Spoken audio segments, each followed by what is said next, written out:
Pár hónapja használok egy hardvert, egy Vodafone hardvert, az a neve, hogy Vodafone zsebwifi. Sokan panaszkodnak arra, hogy kevés az adatforgalmuk, akár feltöltőkártyás, akár előfizetéses is legyen, bármelyik szolgáltatónál. Hát én kiváltottam egy pár hónappal ezelőtt ezt az adatforgalmat ezzel a zsebwifi-vel.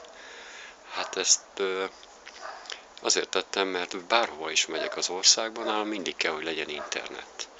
Ezt az internetet én 97%-ban használhatom az országban, akkor a 3G lefedettsége.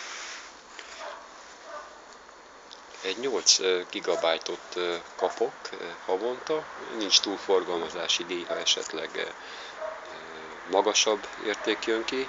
Hát most több mint 10 gigabájtot fogyasztottam el, az internet sebességem még mindig kiváló, havonta 3990 forintot fizetek ezért. Hát természetesen, hogyha van valaki, akinek a családjában van még keresőképes ember, akkor ketten is fizethetik, vagy hárman, vagy négyen. Hát ez a 3990 forint így el tud oszlani havonta. 5 hardware csatlakoztatható rá, itt látszik most van itt egy hardverem, ez egy ACM videótelefon, ez ezen keresztül működik most, a zsebwifi-n keresztül.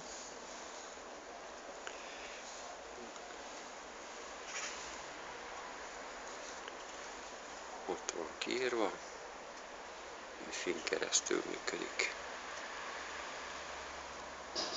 Így. Most nézzük csak. Ugyanakkor zsebwifi-n keresztül, ugyanazon a zsebwifi-n keresztül működik most ez a laptopom. A jelerőség kiváló. Mondom, 8 GB helyett több mint 10 GB-on vagyok. És itt van a kis tablettem. Jelerőség kiváló. Kapcsolódás megvan. Hát ez 3 hardware. Még 2 hardware-t rácsatlakoztathatok. Ugyanaz a sebességem meg lenne, a 21 megabit per szekundum feltöltési sebesség, és több mint 5 megabit a letöltési sebesség. Tehát mondjuk 2 mobilt még rátehetek. Bárhol lehetek. Én kipróbáltam ezt már a metróban is, ezt a zsebwifit, ott is megkaptam a jelet, elővettem a tabletet, és interneteztem. Hát az elég durva volt, mert én voltam az egyedüli ott lent a metróban, aki internetezhetett, wifi-vel, tehát végülis az adatforgalmazási díjam, az adatforgalmam az nem igen csökkent, nyilván, hiszen használom ezt a kütyüt. Hát ennek 2 éves hűségideje van, a Vodafone-nál, az én üzletemen keresztül megrendelhető, akár telefonon megbeszélhetjük, akár Skype-on, stb. És használható.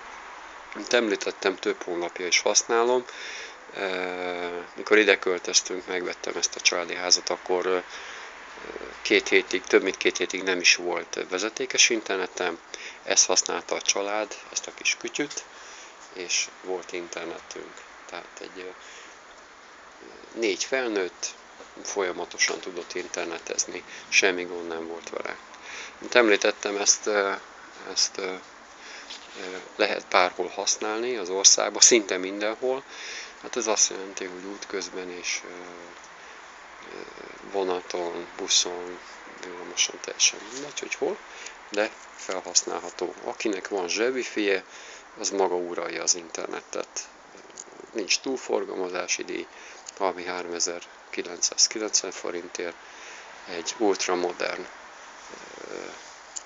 jelet kap, és szörfözhet, filmet szedhet le, barangolhat, facebookozhat, bármi. Úgyhogy ezt ajánlom mindenkinek. Oké, ez egy ilyen kis mobil készülékkel készült film. Itt lekapcs. Zoltán vagyok, a Hullavak.